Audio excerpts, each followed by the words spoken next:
तो हेलो दोस्तों, जैसा कि मैंने आपको बोला था कि मैं आपको पढ़ाऊंगा, तो आज अपनी ज्योग्राफी से स्टार्ट करेंगे। तो अगर आप भी मेरे साथ साथ नोट्स बना रहे हो तो आपको एक ऐसा इंडेक्स बना लेना है। अब इसमें जैसे पहला टॉपिक है अपनी राजस्थान की सामान्य जानकारी। ये वाला टॉपिक ऐसे बना के यहाँ से स्टार्ट करना है। तो ठीक है दोस्तों, मैं स्टार्ट करने जा रहा हूँ। तो शुरू फर्स्ट का जो अपना टॉपिक है, इसमें अपने राजस्थान ज्योग्राफी यानी कि राजस्थान की सामान्य जानकारी पढ़ेंगे अपन इसके बारे में। अब इसमें राजस्थान की स्थिति के बारे में पढ़ेंगे, फिर उसके क्षेत्रफल के बारे में, फिर राजस्थान की आकृति के बारे में, फिर स्थिति विस्तार के बारे में, फिर राजस्थान का सीमांकन, राजस्थान की संभागीय व्यवस्था। ऐसे टॉपिक वाइज अपन इसको पढ़ते हुए जाएंगे। तो जैसे कि पहले मैं आपको बता देता हूँ राजस्थान की स्थिति। अब जैसे मान लीजिए ये एक ग्लोब है, सपोज डेट ये एक ग्लोब है, और जो ये हरे कलर का चिन्ह दिख रहा है अपना राजस्थान है। अब ये जो 0 डिग्री वाली रेखा है ना, ये देशांतर रेखा है, और जो इधर वाली 0 तिरछी वाली रेखा है, ये अक्षांश रेखा है। तो अब इस अक्षांश रेखा के ये उत्तर में यहाँ पे आपको दिशाओं के ज्ञान के बारे में बता रहा हूँ। इधर की साइड जो दिशा होती है वो पूर्व है, इधर की साइड वाली पश्चिम है, इधर की साइड वाली उत्तर, और इधर की साइड वाली दक्षिण रहती है। तो दोस्तों जैसे कि ये अक्षांश रेखा से इधर की साइड है तो ये उत्तरी गोलार्ध है, इधर दक्षिणी गोलार्ध आता है, इधर पूर्वी गोलार्ध आता है, इधर पश्चिमी गोलार्ध आता है। तो अपना राजस्थान उत्तर पूर्वी गोलार्ध में स्थित है। ठीक है, यहाँ पे लिख रखा है राजस्थान उत्तरी पूर्वी गोलार्ध में स्थित है। दिख रहा है आपको ये उत्तरी, और ये जैसे इधर तो गए तो उत्तरी और इधर आया तो पूर्वी, तो उत्तरी पूर्वी गोलार्ध हो गया। फिर राजस्थान अक्षांशीय दृष्टि से उत्तरी उत्तरी गोलार्ध में है, ये अक्षांशीय दृष्टि होगी इसके उत्तरी गोलार्ध में ही आ गया। देशांतरीय दृष्टि से ये पूर्वी गोलार्ध में, ये देशांतरीय दृष्टि की दृष्टि से पूर्वी गोलार्ध में। ठीक है, अब एशिया महाद्वीप के संदर्भ में अपन बात करें तो एशिया महाद्वीप के संदर्भ में दोस्तों ऐसा होता है कि जैसे यहाँ पे यूरोप महाद्वीप है, इधर एशिया महाद्वीप है, ये यूराल पर्वत है यहाँ पे। ये अपना भारत मैंने ऐसे ड्रॉ किया है। अब इसके यहाँ पे ये राजस्थान है, जो हरे कलर का पॉइंट दिख रहा है ना आपको, बड़े वाला और छोटे वाला, ये अपना राजस्थान है। अब राजस्थान, अब देखो यहाँ से अगर अपन इसको ऐसे डिवाइड करेंगे तो ये कौन सी दिशा हुई, जैसे कि मैं आपको बता देता हूँ। जैसे अपन ने यहाँ से इसको ऐसे डिवाइड किया, ऐसे, और एक अपन ने डिवाइडेशन किया इसको ऐसे। ठीक है दोस्तों, तो अब ये कौन सी दिशा में आ रहा है, ये पूर्व पश्चिम, ये पश्चिम है, उत्तर, और ये दक्षिण। तो ये आ रहा है दक्षिण और पश्चिम में आ रहा है। ये देखो दक्षिण और पश्चिम के बीच में आ रहा है ना, तो ये दक्षिण पश्चिम में। तो यही लिख रखा है कि राजस्थान एशिया महाद्वीप के दक्षिण पश्चिम में स्थित है।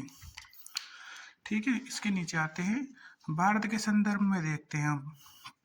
जैसे भारतीय, जैसे मैंने छोटा सा ड्रॉ किया था, इसके दक्षिण इधर है, पूर्व इधर है, पश्चिम दिशाओं का ज्ञान अब आपको हो गया है, तो अब मैं इसको बार बार में नहीं बताऊंगा। तो ये इस जगह पे है, तो राजस्थान इंडिया के उत्तर पश्चिम में स्थित है, उत्तर और पश्चिम में स्थित है। ठीक है दोस्तों, अब जैसे अपन आगे आते हैं, अब अपन आगे आते हैं तो अपन को एक क्वेश्चन मिलता है कि राजस्थान की स्थिति के संदर्भ में असत्य है। अगर ऐसा क्वेश्चन आए तो इधर देखिए, जो पूर्व और उत्तर की दिशा में जो कोण बनता है उसको ईशान कोण बोलते हैं, उत्तर और पश्चिम में बनता है इसको वायव्य कोण बोलते हैं, और पश्चिम और दक्षिण की दिशा को नेग्मय कोण बोलते हैं, और दक्षिण और पूर्व में जो कोण बनता है उसको आग्नेय कोण बोलते हैं। अब जैसे अपन पहले पढ़ के आ चुके हैं कि पूर्व और उत्तर में जो भी विश्व या ग्लोब के संदर्भ में राजस्थान पूर्व और उत्तर में था, तो ईशान कोण की स्थिति पे है। इंडिया के संदर्भ में था उत्तर पश्चिम में, तो वायव्य कोण की स्थिति में है। पश्चिम और दक्षिण के संदर्भ में, एशिया महाद्वीप के संदर्भ में कोण राजस्थान आ रहा था पश्चिम और दक्षिण में, तो ये नेगमय कोण की स्थिति में हो गया। ठीक है, तो राजस्थान के संदर्भ में असत्य कौन सा हो गया, देखो ईशान कोण पे भी आ रहा है, वायव्य कोण पे आ गया, नेगमय कोण पे आ गया, तो एक ही कोण है जिसपे नहीं आ रहा, वो है आग्नेय कोण। तो इसका आंसर होगा डी। ठीक है, अब राजस्थान का क्षेत्रफल, राजस्थान के क्षेत्रफल की बात करें तो 3,42,239.74 वर्ग किलोमीटर और 1,32,140 वर्ग मील अब आपको लग रहा होगा कि यार ये तो बिल्कुल नॉर्मल चीज़ें हैं, पर मैं आपको बता दूं कि अब इतना एडवांस लेवल में पेपर का पैटर्न बदल चुका है कि अभी हाल ही में एक पता नहीं कौन सा एग्जाम हुआ था, उसमें ये पूरी संख्या दे रखी थी, चारों ऑप्शनों में .74 पूछ रहा था वो। मतलब उसने ऑप्शन इतने पास पास के बनाए थे, जैसे कि 3,42,239.71, 72, 73, 74, तो बच्चा तो ऐसे भी कंफ्यूज हो गया। इसलिए इनको याद करना बहुत जरूरी है। तो अपन को लगता है सीधे, पर सीधे होती नहीं है, वहां पे जाते और फिर जब पेपर का प्रेशर पड़ता है ना तो सब भूल जाता है इंसान। राजस्थान का क्षेत्रफल भारत के क्षेत्रफल का 10.41% है। ऐसा मानते हैं कि जैसे मान लो 100 बीघे का खेत है, उसमें राजस्थान 10.41 बीघे का है, सोच लो आप। तो 10.41% है। तथा राजस्थान भारत की जनसंख्या 5.66% है जो राजस्थान में निवास करती है। मतलब जो भारत की मान लो 100 जने हैं ना, तो उसमें से 5.86 लगभग 6 जने हैं ना अपने राजस्थान के अंदर ही रहते हैं, ऐसा माना जाता है जो आंकड़े हैं उनके हिसाब से। क्षेत्रफल की दृष्टि से राजस्थान भारत का सबसे बड़ा राज्य माना जाता है। क्षेत्रफल की दृष्टि से राजस्थान भारत का सबसे बड़ा राज्य माना जाता है। कब से? 1 नवंबर 2000 ईस्वी को। इसके पहले क्या हुआ था? इसके पहले हुआ था यह था कि मध्य प्रदेश राजस्थान से भी बड़ा था, पर उससे छत्तीसगढ़ अलग राज्य बना दिया गया है, तब से ये राजस्थान अपना पहले नंबर पे है। राजस्थान क्या करती? अब जैसे अपन राजस्थान क्या करती के बारे में बताएं तो एक वेगनर नाम का एक वैज्ञानिक हुआ, उसने सिद्धांत दिया, उसको वेगनर सिद्धांत के अनुसार उसने ये मतलब उसने बताया कि ये एक विषम कोणीय चतुर्भुजाकार है। तो जैसे आपको पता होगा, आपको ये पता ही भी है कि अपने जो कोई सा भी पेपर आता है उसमें इंग्लिश को मान्यता दी जाती है। और अगर मान लो कभी कभार क्वेश्चन डिलीट होने को भी आता है ना, तो उसमें इंग्लिश को ही ज़्यादा बड़ा रोल होता है। तो अगर रोम्बस विषम कोणीय चतुर्भुजाकार को रोम्बस बोल रखा है, रोम्बस बोलते हैं इंग्लिश में। अगर ऑप्शन में रोम्बस दे रखा है ना, तो फिर सबसे ज़्यादा मायने यही रहेगा, प्रायोरिटी इसी को दी जाएगी। विषम कोणीय चतुर्भुजाकार आ जाए, अगर रोम्बस नहीं मिले तो फिर इसको प्रायोरिटी दी जाएगी, और फिर ये नहीं आए तो विषम ये पतंगाकार को दी जाएगी वेगनर सिद्धांत के अनुसार। एक और वैज्ञानिक आए टी.एच. हेंडले, इनके अनुसार चतुष्कोणीय मतलब राजस्थान की स्थिति कौन सी है? चतुष्कोणीय। वही पतंग भी एक चार चतुष्कोणीय होता है जिसके 4 कोने हो, तो बस वही बात है। फिर अगर अपन आगे देखते हैं दोस्तों, मैंने बताया था देशांतरीय रेखाएं ऐसे होती हैं सीधी, हॉरिजेंटल और अक्षांशीय रेखाएं, ये तो होगी वर्टिकल और ये होगी हॉरिजेंटल। ठीक है। तो अब जैसे अपन ने वहां पे देखा था कि 0 डिग्री अक्षांश से इधर बढ़ते हैं ना, तो अक्षांश का मान बढ़ता जाता है, 1 2 3 4 ऐसे। और जैसे 0 डिग्री देशांत जैसे अक्षांश तो ऐसे थे ना, तो ऐसे बढ़ते जाएंगे तो 1 2 3 4 होता जाएगा, और देशांतर ऐसे थी तो 1 2 3 4 ऐसे बढ़ती जाएगी। तो राजस्थान 49.30 मतलब ये 69 डिग्री 30 मिनट ईस्ट से लेके 78 डिग्री 17 ईस्ट तक है भैया। याद रखना है, थोड़ा दोबारा बता देता हूँ मैं। 69 डिग्री 30 मिनट ईस्ट से लेके 78 डिग्री 17 मिनट ईस्ट तक, ये कौन सा है? देशांतरी विस्तार हो गया इसका। 23 डिग्री 3 मिनट नॉर्थ से लेके 30 डिग्री 12 मिनट नॉर्थ तक, ये इसकी अक्षांशीय हो गया विस्तार। तो ये आपको याद रखना है दोस्तों, ये बहुत मुश्किल से याद होता है, मेरे को भी बहुत मुश्किल से याद हुआ था, पर अब मैंने याद कर लिया है।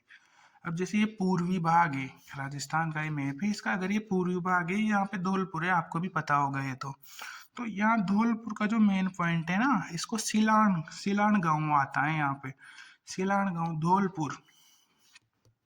और इधर जो पश्चिम में है वो उसको कटरा जैसलमेर है। और इधर ऊपर नो अगर अपन उत्तर में देखें तो उत्तर में कोणा गांव गंगानगर में है। और अगर अपन दक्षिण में देखें तो बोरकुंडा गांव बांसवाड़ा में है। अब मैं आपको ट्रिक बता देता हूँ। देखो, अपना मकान मान लो ये है, तो मकान के ऊपर क्या होते हैं? कोणे, तो कोणा गांव आ गया। अब नीचे क्या होता है? अपन पानी भरने के लिए टंकी बनाते हैं ना, तो पानी भरने के लिए टंकी बनाते हैं, उसको कुंड बोलते हैं। तो नीचे हो गया बोरकुंडा, ठीक है। तो ये दो नाम तो आप ऐसे ही याद कर सकते हो। अब आई बात इसके, अपन लंबाई और चौड़ाई की बात कर लेते हैं। तो इसकी लंबाई है 826 किलोमीटर।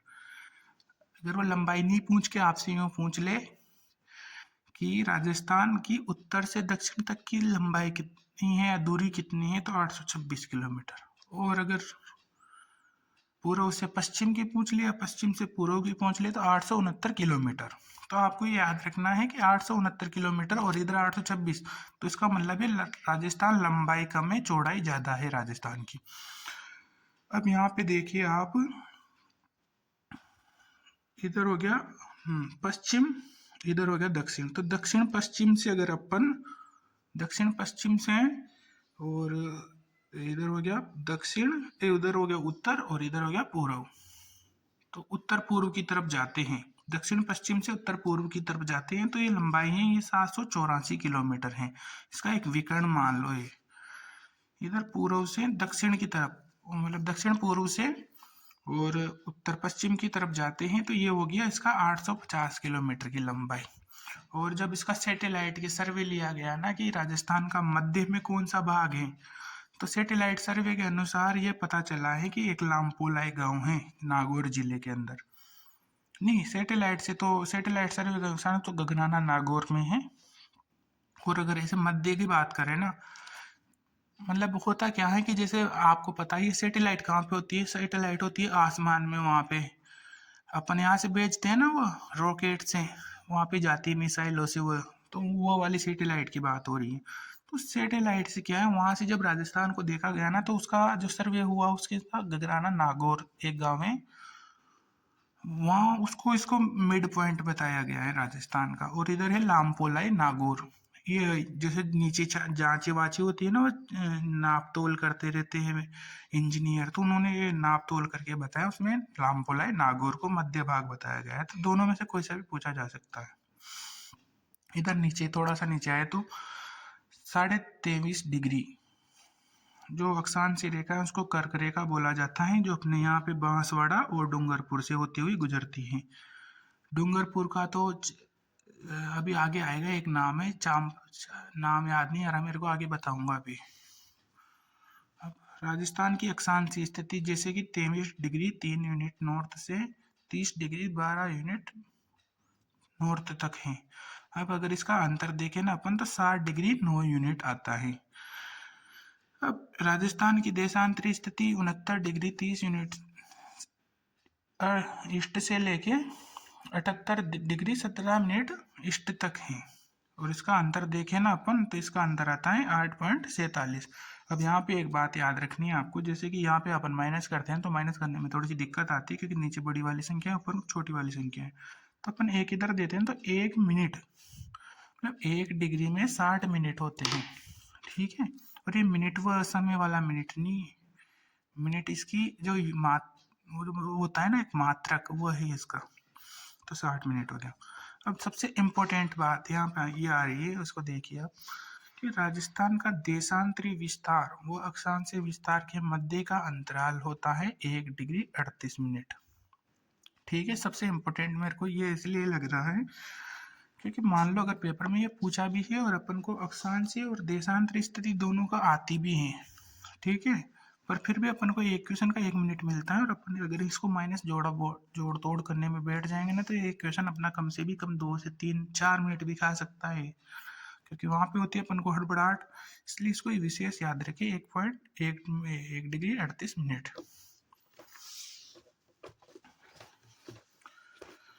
इसके आगे का देखते हैं अब अपन।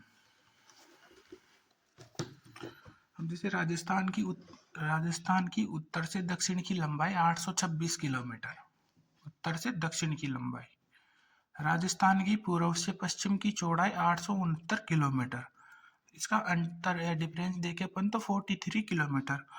राजस्थान के विकर्णों के मध्य का अंतराल, अब विकर्णों के मध्य का अंतराल देखो 850 किलोमीटर, 850 और 784, तो इसका आ गया 66 किलोमीटर। दिख रहा है आपको।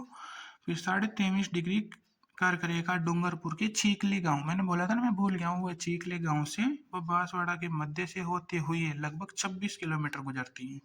क्वेश्चन बन सकता है कि राजस्थान में कर्क रेखा कितने दूरी तक गुजरती है या कितनी गुजरती है, तो उसमें 26 किलोमीटर आएगा और ये दो राज्यों से, दो जिलों से होती हुई गुजरती है, डूंगरपुर और बांसवाड़ा। अब यहाँ पे एक नोट है, 23.5 डिग्री कर्क रेखा भारत के 8 राज्यों से होकर गुजरती है, गुजरात, राजस्थान, मध्य प्रदेश, छत्तीसगढ़, झारखंड, पश्चिम बंगाल, त्रिपुरा और मिजोरम। हाड़ौती से होकर गुजरने वाला अक्षांश, अब देखो वैसे तो ऐसा क्वेश्चन बहुत कम पूछते हैं, पर मैं बता देता हूँ क्योंकि अपन पास क्या है, अभी से अगर अपन प्रिपेयर होके जाएंगे ना तो ही आगे काम बनेगा, नहीं तो नहीं बनेगा। तो दिक्कत ऐसा है कि जैसे क्वेश्चन बना था एक बार, एक पेपर में आया था कि जालोर से होकर कौन सी डिग्री अक्षांश रेखा गुजरती है। अब अगर आपको पता ही है कि पेपर का डिफिकल्टी लेवल बढ़ गया है, तो फिर इस हिसाब से आगे अपन को ये तैयार करके जाना पड़ेगा। इसको याद करने में दिक्कत आती है, मेरे को भी बहुत दिक्कत आती है, पर एक बार आप देख लो। हाड़ौती से होकर गुजरने वाला अक्षांश है 24 डिग्री नॉर्थ और 25 डिग्री नॉर्थ अक्षांश, ठीक है। 24 डिग्री उत्तरी अक्षांश उदयपुर, सलुम्बर, प्रतापगढ़, चित्तौड़गढ़ व झालावाड़ से होकर गुजरता है। 24 डिग्री उत्तरी अक्षांश उदयपुर, सलुम्बर, प्रतापगढ़, चित्तौड़गढ़ व झालावाड़ से होकर गुजरता है। 25 डिग्री उत्तरी अक्षांश बाड़मेर, जालोर। अब देखो यहाँ पे जालोर वाला हाईलाइट हो रहा है, वो इसीलिए कर रखा है हाईलाइट क्योंकि पूछा हुआ प्रश्न है यहाँ पे। पाली, राजसमंद, भीलवाड़ा, बूंदी, कोटा व बारां से होकर गुजरता है। राजस्थान का मध्यवर्ती अक्षांश 27 डिग्री उत्तरी अक्षांश है, जो मिड से होकर गुजरता है कि राजस्थान का मध्यवर्ती अक्षांश 27 डिग्री उत्तरी अक्षांश है। 27 डिग्री उत्तरी अक्षांश जैसलमेर, फलोदी, नागौर, डीडवाना, कुचामन, जयपुर, दौसा व भरतपुर से होकर गुजरता है। 27 डिग्री उत्तरी अक्षांश जैसलमेर, फलोदी, नागौर, डीडवाना, कुचामन, जयपुर, दौसा व भरतपुर से होकर गुजरता है। यहाँ पे अपन को थोड़ी मेहनत तो करनी पड़ेगी, पर ये जो जिले हैं ना ये याद ही करने पड़ेंगे, क्योंकि ये इसलिए याद करने पड़ेंगे कि जालोर का पूछा है, क्या पता अगली बार अगले जिले का पूछ ले, इसलिए तो इसलिए अपन को तो प्रिपेयर तो होना ही चाहिए ना पहले से। 29 डिग्री उत्तरी अक्षांश बीकानेर, चूरू से होकर गुजरता है। 29 डिग्री उत्तरी अक्षांश बीकानेर, चूरू से होकर गुजरता है। 30 डिग्री उत्तरी अक्षांश गंगानगर, हनुमानगढ़ से होकर गुजरता है। 70 डिग्री उत्तरी, ये अब देखो अक्षांश तो यही हो गया, 30 तक थे, 30 डिग्री 12 मिनट तक थे, तो अब इससे ज़्यादा तो जो आप सोच रहे होंगे कि फिर और जिलों का तो नाम ही नहीं आया, और जिले वो पूछेगा भी नहीं। क्यों नहीं पूछेगा, उसका कारण है क्योंकि वो या तो उसके मिड से होके नहीं गुजर रहा, या तो बिल्कुल बाउंड्री से होके गुजर रहा होता ना, तब भी पता चल जाता। वो दो राज्यों की सीमाओं के मध्य से गुजर रहा है, तो वहाँ पे उसको क्या है, डेफिनेट नहीं कर सकते कि कौन सा किस वाले से गुजर रहा होगा। समझ रहे हो आप? जैसे कि वहां पे उसको डेफिनेट नहीं किया जा सकता कि भाई ये वाला इसी जिले से गुजर रहा है कि नहीं गुजर रहा। अब देखो आगे, 70 डिग्री पूर्वी देशांतर केवल जैसलमेर से होकर गुजरता है। देशांतर पे आते हैं अपन, तो देशांतर विस्तार 69 पॉइंट कितना था यार, मैं खुद कंफ्यूज हो गया, एक बार देख लेता हूँ। अपन ने यहाँ पे देखा था ना 69.30 मिनट, ये रहा। तो अब यहाँ पे देखो कि 70 डिग्री पूर्वी देशांतर केवल जैसलमेर से होकर गुजरता है। 71 डिग्री पूर्वी देशांतर केवल बाड़मेर से होकर गुजरता है। क्या ये रहा, बाड़मेर से होकर गुजरता है। 71 डिग्री पूर्वी देशांतर जैसलमेर व बाड़मेर से गुजरता है। 72 डिग्री पूर्वी देशांतर 72 डिग्री पूर्वी देशांतर जैसलमेर, बालोतरा व जालोर से होकर गुजरती है। ठीक है, आगे बढ़ते हैं। राजस्थान का मध्यवर्ती देशांतर, राजस्थान का मध्यवर्ती देशांतर 74 डिग्री पूर्वी देशांतर है। ठीक है, राजस्थान का मध्यवर्ती देशांतर 74 डिग्री पूर्वी देशांतर है। 74 डिग्री पूर्वी देशांतर गंगानगर, बीकानेर, नागौर, पाली, राजसमंद, उदयपुर, सलुम्बर व डूंगरपुर से होकर गुजरता है। 77 डिग्री पूर्वी देशांतर खेरतल, तिजारा, अलवर, दौसा, करौली, सवाईमाधोपुर, बारां व झालावाड़ से होकर गुजरता है। 78 डिग्री पूर्वी देशांतर केवल धौलपुर से होकर गुजरता है। यहाँ पे ये तो थोड़ा डिफिकल्ट है, पर इसको याद तो कर ही लेना एक बार, और फिर नहीं हो तो फिर देख लेना आपके हिसाब से। मेरे को तो जो ये एक दो पॉइंट इंपॉर्टेंट लगे थे मैंने इसको हाईलाइट कर रखा है। एक तो ये लगा था इसका मध्य वाला, एक यहाँ मध्य वाला कर रखा है, और ये जो पहला पी वाई की है इसको कर रखा है, क्या पता दोबारा भी पूछ ले। इसको स्टार भी लगा रखा है। अब अपन पढ़ेंगे अक्षांश रेखाओं के बारे में, सिर्फ क्या होती हैं क्या नहीं होती उसके बारे में बताऊंगा मैं आपको। देखो 30 डिग्री 12 मिनट नॉर्थ से लेके और 23 डिग्री 03 मिनट नॉर्थ तक। कर्क रेखा भी अपनी यहाँ अक्षांशीय रेखाओं में मानी जाती है, तो 23.5 डिग्री नॉर्थ हो गया। अब देखो यहाँ से ये इधर आ गया बांसवाड़ा। अब आपको पता हो तो मैं बताता हूँ आपको कि पहले यहाँ देखो आप अक्षांशीय रेखाओं से अपन को किस चीज की जानकारी मिलती है। तो ये भाई एक तो राजस्थान की स्थिति के बारे में तो जानकारी मिलती ही मिलती है, पर सूर्य का सीधापन और तिरछापन भी बताती है अक्षांश रेखा। पृथ्वी का परिक्रमण भी बताएगी अक्षांश रेखा।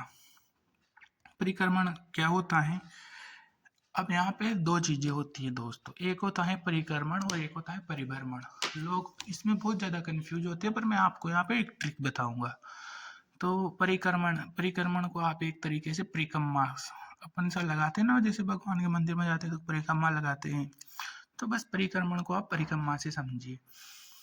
जैसे अपन भगवान के चारों तरफ परिक्रमा लगाते हैं, वैसे पृथ्वी भी सूर्य के चारों तरफ परिक्रमा लगाती है, पर अपन उसको वहां पे परिक्रमा ना बोल के उसको बोलते हैं अपन परिक्रमण। कर्मण यानी कि परिक्रमण यानी कि परिक्रमा, ठीक है। अब इसका जो एक चक्कर लगाने में पृथ्वी को जो एग्जिट टाइम लगता है ना, वो है 365 दिन 5 घंटे 48 मिनट और 46 सेकेंड। 365 दिन 5 घंटे 48 मिनट और 46 सेकेंड। अब आप सोचोगे कि सर हमें तो 300, फिर एक साल तो 365 या 366 दिन का होता है, या आप तो 365 दिन और 5 घंटे जाने क्या बता रहे हो। तो आपको पता हो कि 4 साल में अपन एक 29 दिन वाली फिर फरवरी मनाते हैं, जैसे कि 29 फरवरी आती है, तो वो जो 5-5 घंटे जुड़ते हैं ना, तो 4 पंजे 20, 4 साल में 20 घंटे तो हो गया, और ये 48 मिनट है, तो इसको कर हो गया थोड़ा बहुत, और इसका हो गया, तो ऐसे कर कर आके आए इसको जैसे मना बोलते हैं ना, तो लास्ट में ऐसा होता है कि 4 साल के अंदर ये 24 घंटे से थोड़ा बहुत ही कम रहता है, बाकी 24 घंटे के बराबर ही हो जाता है। अब आप बोलोगे कि सर फिर 24 घंटे पूरे तो हुए ही नहीं, वो भी बात है। तो मैं आपको बताऊं आपकी जानकारी के अनुसार कि जब एक शताब्दी लगभग 100 या 120 सालों में एक फरवरी ऐसी आती है जिसको फरवरी को 29 की ना मना के फरवरी को 30 तारीख की मनाई जाती है। अब आप बोलोगे सर ये तो पहली बार सुन रहे हैं, पर ये हकीकत है। क्योंकि जब मैं कोचिंग में गया था तो हमारे सर ने भी ऐसा बताया था कि जो फरवरी होती है ना, वो एक शताब्दी के बाद में एक ऐसी फरवरी आती है जिसको अपन 30 फरवरी मनाते हैं, और ये जो थोड़ा बहुत टाइम निकलता है ना, इसको वहीं पे मैनेज करते हैं अपन। ज़्यादा नहीं निकलता, बस ये 1-2 मिनट का फर्क पड़ता होगा, इससे ज़्यादा नहीं पड़ता। चलो, पर ये याद रखना 365 दिन 5 घंटे 48 मिनट और 46 सेकंड परिक्रमण काल, और इसमें एक सौर वर्ष का निर्माण होता है। अब जैसे आपको कैसे अगले पेज पे है, अगले पेज पे बताता हूँ अभी आपको क्या है। तो इधर यहाँ पे याद रखो आप तो कि 30 डिग्री 12 मिनट नॉर्थ से लेके अक्षांश मतलब 23 डिग्री 3 मिनट नॉर्थ से लेके 30 डिग्री 12 मिनट नॉर्थ तक ये इसका अक्षांशीय विस्तार है, और ये कर्क रेखा है। अभी गंगानगर सूर्य का तिरछापन, बांसवाड़ा सूर्य का सीधापन, ये अगले पेज में समझाता हूँ मैं आपको क्या है क्या नहीं है। यहाँ पे याद रखो राजस्थान में सर्वाधिक सूर्य ताप वाला जिला कौन सा है, तो बांसवाड़ा। अब उसका कारण मैं बताता हूँ आपको क्यों है।